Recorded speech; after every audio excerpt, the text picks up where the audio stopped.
If you ever want a break from the same old Disney look and formula, I really can't recommend anything higher than Cartoon Saloon.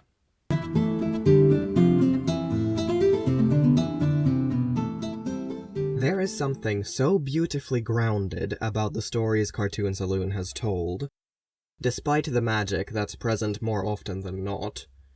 When combined with their art style, this beautiful animation that has a very storybook feel to it, it really has to be seen to be believed. But I'm getting a bit ahead of myself here. Cartoon Saloon is an animation, short film, and TV studio based in Kilkenny, Ireland. They were founded in 1999, and their first proper feature-length film came out 10 years later, in 2009. It was The Secret of Kells, and it is an absolutely stunning movie. Not only is the animation, as I previously stated, beautiful, so is the music and the story itself. It's the first in Tom Moore's Irish folklore trilogy, and is set in the 9th century surrounding the making of the Book of Kells. It follows the life of a young boy named Brendan, as he gets to know Aisling, a fairy from the woods surrounding Kells, and brother Aidan, an illuminator who's fled his home after a Viking raid, with what will eventually become the Book of Kells. At its core, this story is about, well, the Book of Kells. But really it's about hope and creativity and standing up for what you believe in and surviving adversity.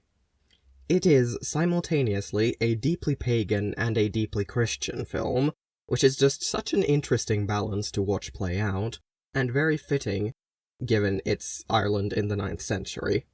The film definitely doesn't demonize Christianity. It has a very sympathetic view of all of its Christian characters, because the vast majority of the characters in this film are Christian, but at the same time it holds this view of don't forget the old wisdom, with things like Crom being dismissed as pagan nonsense while being very real and very dangerous to forget about.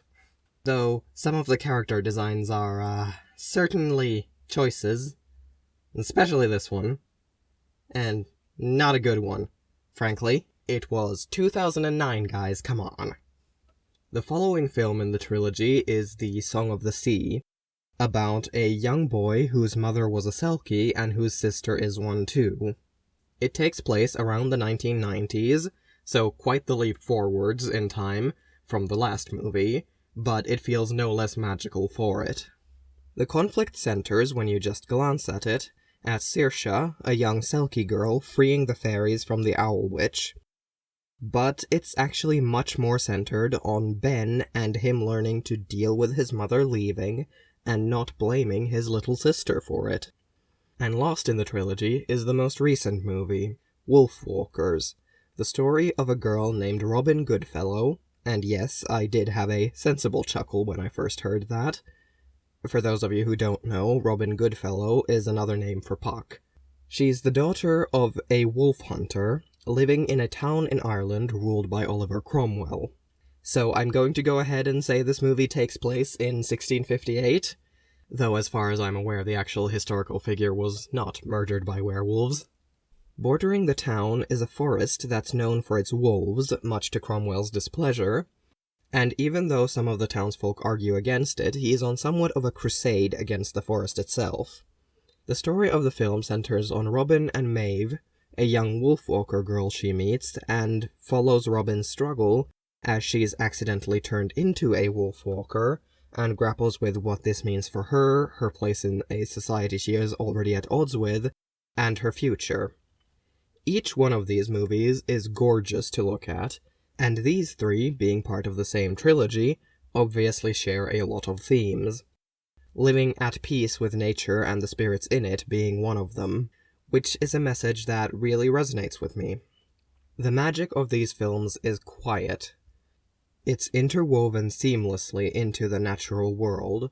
It doesn't feel supernatural in any sense, because it slots perfectly into the story, the art, and the world. The stories are full of magic, but at their core incredibly grounded and human. They also center on the common folk, A young boy in an abbey, the children of a lighthouse keeper, and the daughter of a wolf hunter. None of these are characters who carry any great prestige. They're just human, even when they're not.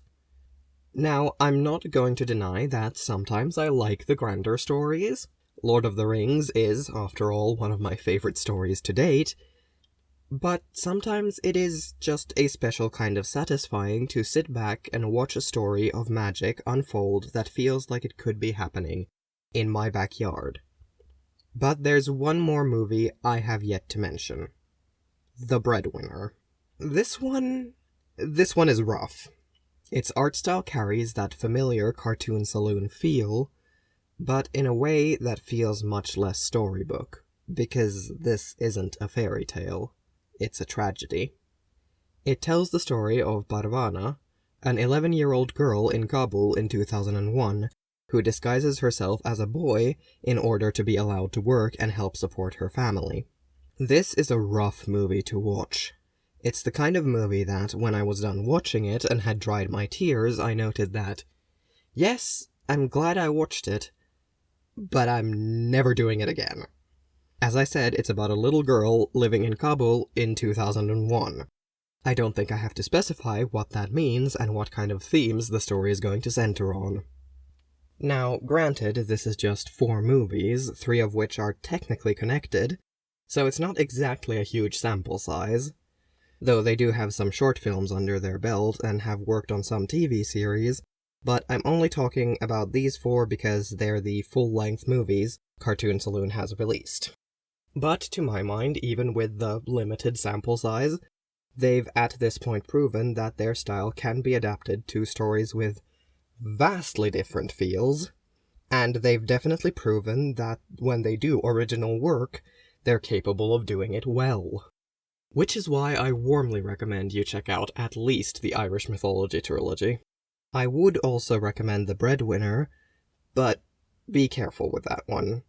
As I said, it is a rough story, so if you don't feel mentally in a place to watch something like that, best to just skip that one.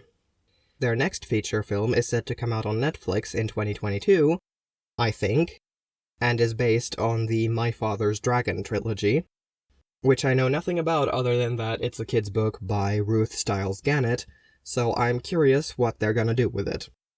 Thank you for watching this video. If you liked it, consider liking it and maybe subscribing. I will be back here Thursday after next. Bye!